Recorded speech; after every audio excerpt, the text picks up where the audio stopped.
Greetings, adventurers. This is DM Kurt coming at you from suburban America, where lawnmowers are grinding away in the background. This is going to be a response video to OGGM.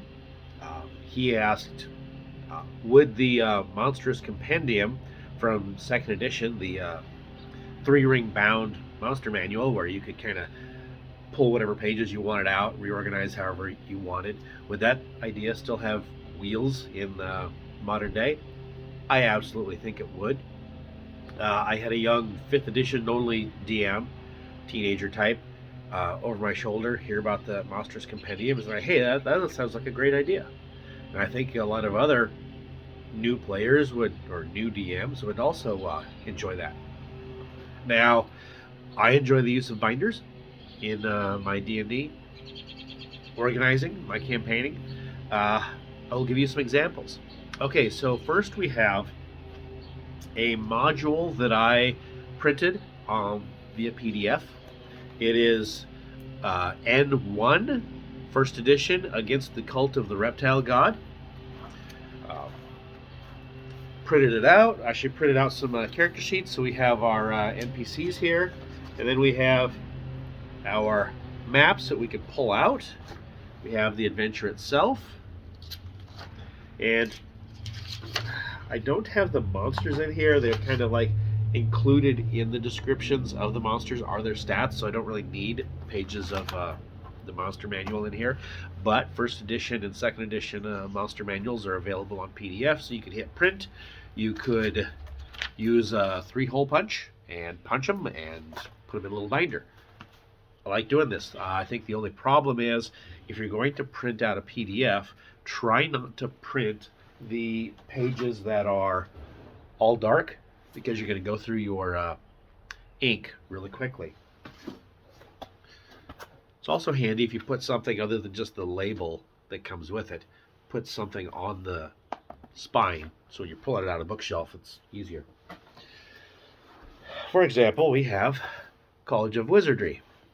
So one of my players said that they wanted to run Strixhaven, and they enjoy my mashups.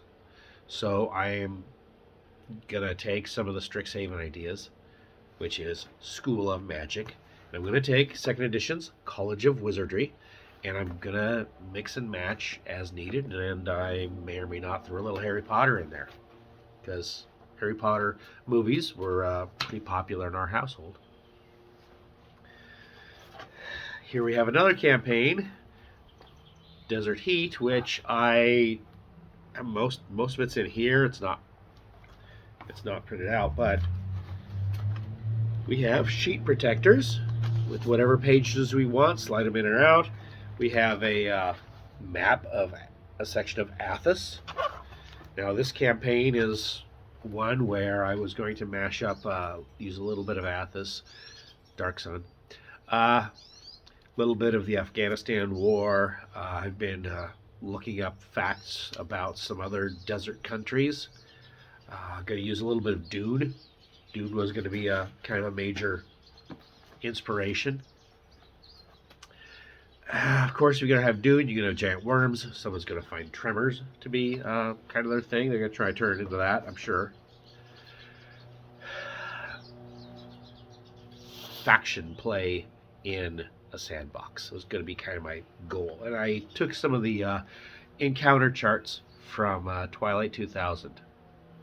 So most of that is still in the computer and not printed out, and it's not in my little binder. I love the use of binders, and that's why I think Monstrous Compendium would work so well.